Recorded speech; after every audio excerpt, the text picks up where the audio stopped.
Hey everyone, have we ever wondered why that we have been hearing the idea that self-love actually means that we are being selfish? And one of the reasons why that we have been hearing this is that we have been conditioned to believe that self-love is something which is a selfish act. But in order to love other people or to care for other people, we have been trained to believe that we need to actually suppress our needs or to put down our needs and focus more towards on fulfilling other people's expectations or their needs as well. And on the contrary, selfless self-love is something which we perceive as being selfish as well. And why is it so? Is the reason that ever since young or when we are actually a kid, we have been brainwashed to believe that self-love is equal to being selfish. And guess what? Indirectly, it actually created another layer of fear in us. And this fear is that specifically we are fear of being criticized by other people. Or in other words, to be perceived in a negative light by other people when we practice self-love. Because we do not want to be perceived as selfish by the people who we know or we care about.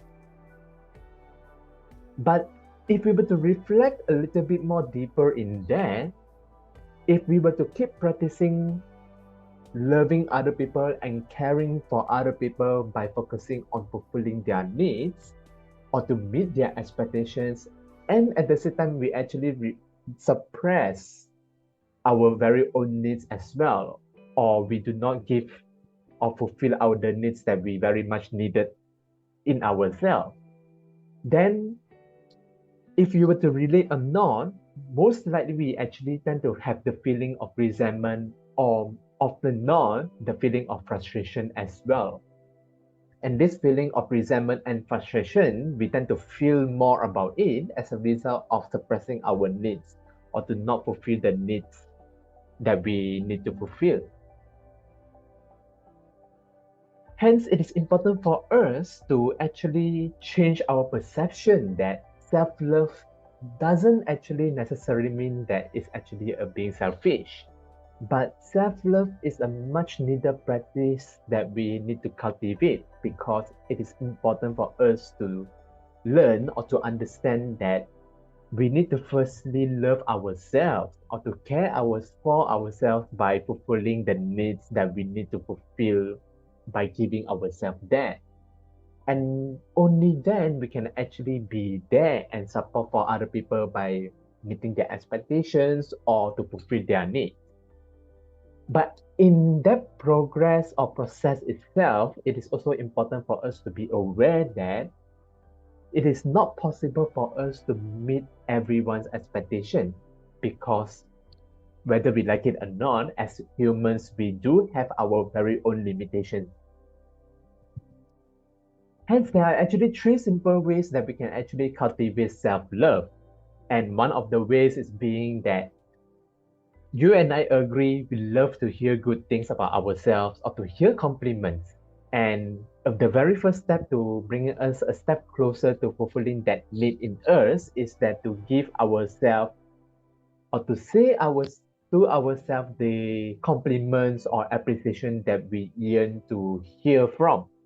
And this can be as simple as telling ourselves by giving ourselves the love that we need, by telling ourselves that I love you to ourselves, or to be grateful for the things that we actually have done or in any situation that we have not given up yet as we are actually going through challenges. And these are the simple things that we can actually thank ourselves for by telling that to ourselves. And the second way where we can actually cultivate self-love is also that we need to understand as humans, whether we like it or not, we do have flaws and we do have the imperfections as we live through our life journey.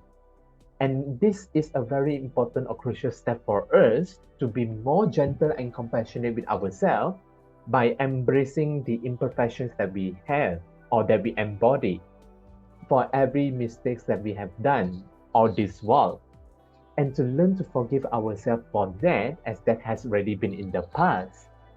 and to take the necessary courage to actually take a step forward and to look forward to what we can do at this very present moment each time, and in order to love ourselves better or to care for ourselves better.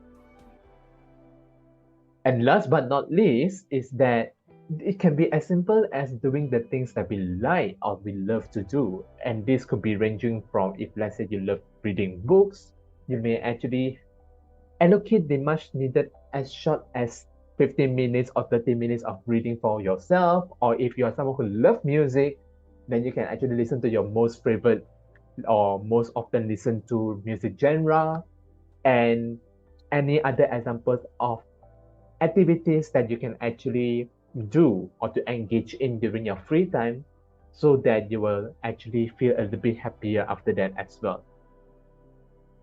In short, these are the three simple ways that we can actually cultivate self-love. And for the final reminder is that it is important for us to understand that self-love doesn't necessarily mean that we are being selfish, but self-love is very important because when we actually learn to love and care for ourselves first, only then we can actually be there for someone else by providing love and care to them. If you find that this video has been relatable to you, or if you find that it has been insightful for you as well, do like and share this video with your friends. And you may also save this video for your future reference. You can revisit again to remind yourself that self-love doesn't necessarily mean that it's actually selfish, but that self-love is something that we need to cultivate each time as well as we journey through the life that we experience. Thank you to those who are watching today's episode. Hope you gain something new or understand about self-love. And with that, we'll see you in the next episode. Take care, stay safe, and best wishes.